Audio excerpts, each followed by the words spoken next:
السلام عليكم ورحمة الله تعالى وبركاته. الحمد لله رب العالمين، والصلاة والسلام على سيدنا محمد وعلى آله وصحبه الطيبين الطاهرين. اللهم لا سهل إلا ما جعلته سهلا، أنت تجعل الحزن إذا شئت سهلا. Дорогие братья и сестры, хочу я вас поздравить с тем, что мы сегодня собрались и отмечаем рождение нашего любимого пророка Мухаммада саллаллаху алейхи вассалям, и передать поздравления и наилучшие пожелания шейха Ахмада Тамима, муфти Украины. Он поддерживает вас, он рад за вас, и я также очень рад. Я рад, потому что сегодня я вижу, как нам повезло здесь в Крыму. Нам повезло, потому что есть ребята, которые знают, по какому пути идти. Есть ребята, которые знают, как шли их предки, чему призывали их предки. Их предки призывали следовать за учением пророка Мухаммада саллаллаху алейхи вассалям. Пророк алейхиссалату вассалям говорил: «Ман санна фил ислами суннатан хасана, فله أجرها وأجر من عمل بها من غير أن ينقص من أجورهم شيء ومن سن في الإسلام سنة سيئة فعليه وزرها ووزر من عمل بها من غير أن ينقص من أوزارهم شيء». В этом хадисе пророк алейхиссалату вассалям говорил о том, что тот, кто ввел в исламе хорошее новшество, тому за это будет вознаграждение. И вознаграждение за каждого человека, который последовал этой хорошей новшестве, при этом их вознаграждение не уменьшается. А тот, который ввел в исламе плохое новшество, то этому человеку будет грех, пишется грех, и будет нести ответ за это плохое новшество, и нести ответ за каждого человека, который последовал этой плохое новшество. При этом эти люди, которые за ним последовали, их ответственность не уменьшается, нет у них оправдания. Поэтому ученые-мусульмане, и в том числе сахаба пророка Мухаммада саллаллаху алейхи вассалям, то есть его сподвижники, понимая этого хадиса, они делали очень хорошие, добрые дела, то, что нам известно как бид'а. Мы поняли из хадиса, что бид'а, новшество, бывает два вида. Есть хорошее, есть плохое. Я перечислю вам несколько новшеств, которые делали сахаба и следующие за ними. Абу Бакр ас-Сиддик, радийаллаху анху, первый халифа, первый правитель после пророка Мухаммада, саллаллаху алейхи вассалям, он первый, кто собрал весь Коран в одном экземпляре. То, что один Коран в одном экземпляре на арабском это называют мусхаф. Первый, кто делал это, Абу Бакр ас-Сиддик. Во время пророка этого не было. Второй праведный халиф, Умар ибн Хаттаб, он собрал всех мусульман во время намаз ат-таравих за одним имамом. Во время пророка, алейхиссалату вассалям, мусульмане, сахаба, читали намаз таравих, тот намаз, который мы читаем вместе Рамадан, после Иша. Они читали таравих намаз отдельно, маленькими группами. Умар ибн Хаттаб, он первый, кто собрал их за одним имамом. И на следующий вечер, когда пришел и увидел, что все мусульмане читают таравих намаз за одним имамом, все вместе, он сказал: «Ни'маль бид'ату хади». Это означает, воистину, это хорошая бид'а, это хорошее новшество. Третий праведный халиф, Усман ибн Аффан, он первый, кто добавил второй адан перед джумуа намаз. Во время пророка, во время Абу Бакра, во время Умара ибн Хаттаб был один адан, после которого делали джумуа намаз. Он добавил второе, чтобы давать мусульманам время подготовиться к джумуа намаз. И сахаба, и ученые, то есть сподвижники, и ученые-мусульмане, никто не отрицал. Во время четвертого праведного халифа Али ибн Аби Талиб был один ученый, таби'i, которого звали Яхья ибн Я'мар. Этот Яхья ибн Я'мар, он первый, который добавил точки и харакаты в мусхаф. То есть, во время пророка Мухаммада, саллаллаху алейхи вассалям, и Абу Бакра, и Умара, и Усман, мусульмане, когда писали аяты Корана, так как в основном это были арабы, они не было нужда вставить точки и харакат. То есть, писалась одинаково буква Б, Т, Th, На одинаково. Он увидел необходимости, чтобы под буквой Б поставить точкой, над буквой Н добавить точку, Т 2 точки, Th 3 точки. А это для чего? Для облегчения чтения Корана. Потому что потом появились и начали люди принимать ислам, и среди них много не арабов.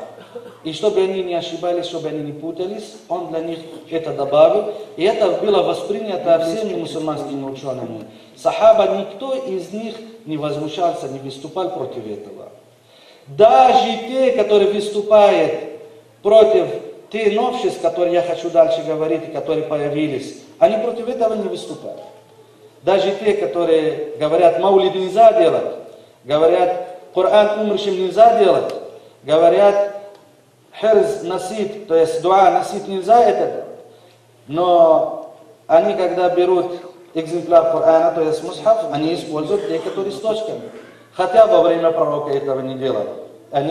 Пророк этого не делал, и сахаба этого не делали. То есть, та новшество, та беда, которая им подходит, они берут, который им не подходит, они не берут. Это уже не религия, это уже мое желание.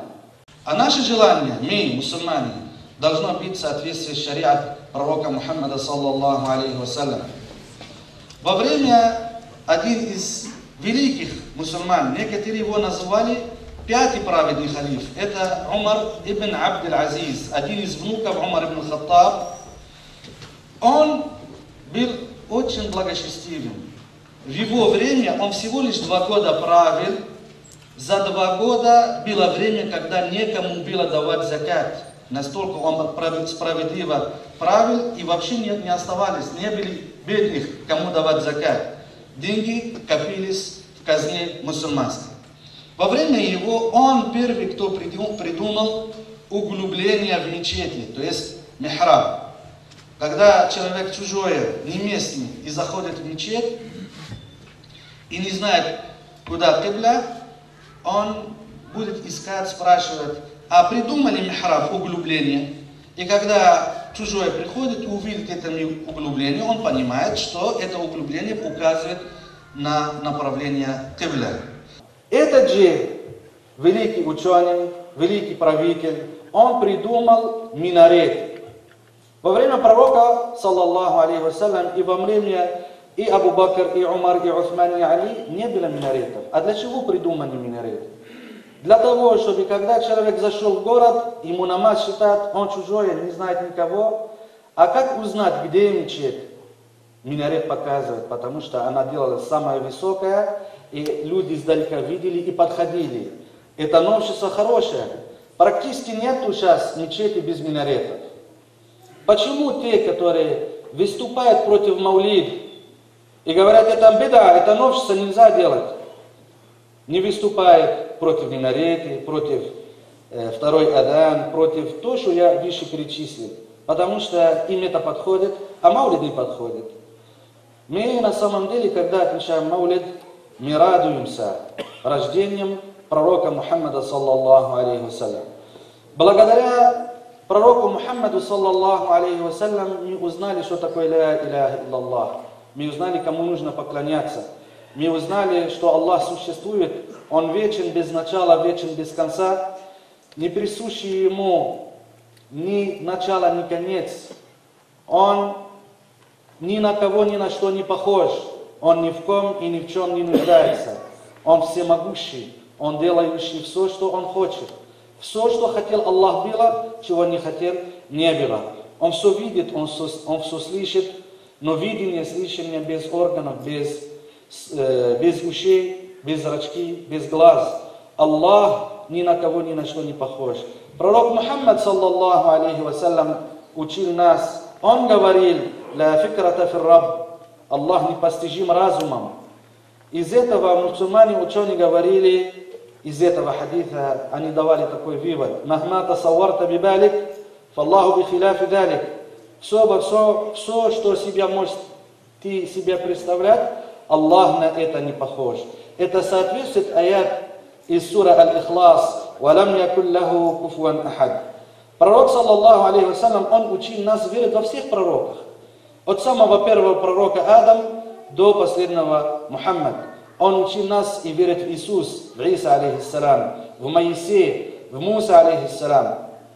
Он говорил: «Аль-амбия ихватун ли'иллат, динухум вахид, ва уммахатухум шатта». Все пророки братья по вере. Одна у них вера, одна у них религия, ислам, но шариат разные, законы разные. Во время Иисуса, во время Моисея, те мусульмане в их времена читали 2 раза в день намаз.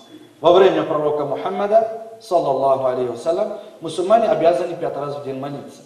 Во время Адама, так как не было ни двоюродные братья, ни троюродные братья, брат мог жениться на родную сестру, но не одноутробная, не та, которая вместе с ним родилась, то есть та, которая позже или раньше, так как Ева родила их двойнятами, мальчик и девочка. Тогда был шариат, этот шариат был изменен. Но как верил Адам, так и верил Нух, и Идрис, и Ших, и Ибрахим, и Исмаил, и Исхак, и Муса, и Иса, и наш любимый пророк Мухаммад, саллаллаху алейхи вассалям. Все они говорили: «Ла иляха илляллах», нет божества, кроме единого Бога. Мы любим пророка Мухаммада и всех пророков. Мы верим во всех пророков. Это то, что учил пророк Мухаммад, саллаллаху алейхи вассалям. Пророк Мухаммад, он донес до нас аят, где сказано: «Вата'авану аля бирри ват таква, ва ла та'авану аля ифми валь удван». Это означает: помогайте друг другу в добро, но не помогайте друг другу во зло. Нельзя делать зло. Он учил нас, чтобы мы желали другим то, что себя желаем. Он учил нас, чтобы мы были друг для друга как зеркало. Когда человек смотрит в зеркало и видит какой-либо недостаток на лице или на волосе, он исправляет его. Также мусульманин должен быть для другого. Мусульманин, где бы ни находился, он должен нести добро. Он должен объяснить, как жить эту жизнь. Что эта жизнь нам дана не просто так. Это не игра, как некоторые поют, а жизнь дана как испытание. Поэтому мы идем по пути этого великого пророка, саллаллаху алейхи вассалям. Он же и говорил: «Лайса минна ман лам ярхам сагирана ва юваккир кабирана». Не является одним из нас, то есть он не богобоязненный, тот, который не относится с милостью к младшим и с уважением к старшим. Вот это наша религия. Вот поэтому мы радуемся, то, что родился пророк, алейхиссалату вассалям. Поэтому мы любим этого пророка. Кто любит пророк Мухаммад, саллаллаху алейхи вассалям, он радуется рождением пророка. Благодаря этой любви к пророку Мухаммаду, саллаллаху алейхи вассалям, мы сегодня здесь находимся. Нас объединило что? Любовь к пророку Мухаммаду, саллаллаху алейхи вассалям. А кто не любит пророка, он и выступает против маулид. Кто не любит пророка, он говорит, представляете, некоторые что говорят? Даже говорят: что вы говорите, пророк уже труп, он там лежит в могиле, что вы говорите о нем сейчас? Валяяду биллях, это не убеждение мусульман. Убеждение мусульман, что пророки и в жизни, и после смерти от них только благо. Это то, что учил пророк Мухаммад, алейхиссалату вассалям. Поэтому мы идем по этому пути. Мы учим отмечать маулид. Мы учим следовать учению пророка Мухаммада, саллаллаху алейхи вассалям. Некоторые люди, смотрите, замечайте, есть люди, которые говорят за берлик, за объединение и так далее. Но когда, например, шатается их кресло или нужно достичь какой-либо жизненный, корыстный цель, они готовы очень много людей собирать. Но когда идет речь об учении пророка Мухаммада, саллаллаху алейхи вассалям, когда идет речь о восстановлении тех учений, которые мы получили от предков, как, например, Маулид, они не могут собрать людей. Замечайте, кто собирает людей на Маулид в Крым? Только эти молодцы ребята. Кто объединяет на самом деле? И как объединяет людей? Только религия нас объединяет. Только добро нас объединяет. Не корыстные цели. Политики и разные люди, которые объединяют их денежные, политические и разные вопросы, когда этого нет общего между ними, они расходятся. А мы не расходимся. Почему? Потому что мы за объединение вокруг шариата. Поэтому и люди, которые работают в духовном управлении мусульман Украины, они очень легко находят общий язык с теми, которые работают в духовном центре мусульман Крыма. Почему? Потому что убеждения одни, знания одни. Поэтому я еще раз поздравляю, желаю вам счастья, здоровья. Еще раз передаю наилучшие пожелания работников духовного управления мусульман Украины. И я очень надеюсь, что каждый год будем собираться, каждый год будем эти знания распространять, чтобы наши дети, пока пожилые живы, научились у них то, что они научились от своих предков. Этот путь, он и есть путь, по которому идут все мусульмане, не только на Украине, и во всем мире. Во всем мире отмечали Маулид пророка, саллаллаху алейхи вассалям. أقول قولي هذا وأستغفر الله العظيم لي ولكم. Я еще раз благодарю вас за то, что вы пришли, и, иншаллах, до новых встреч.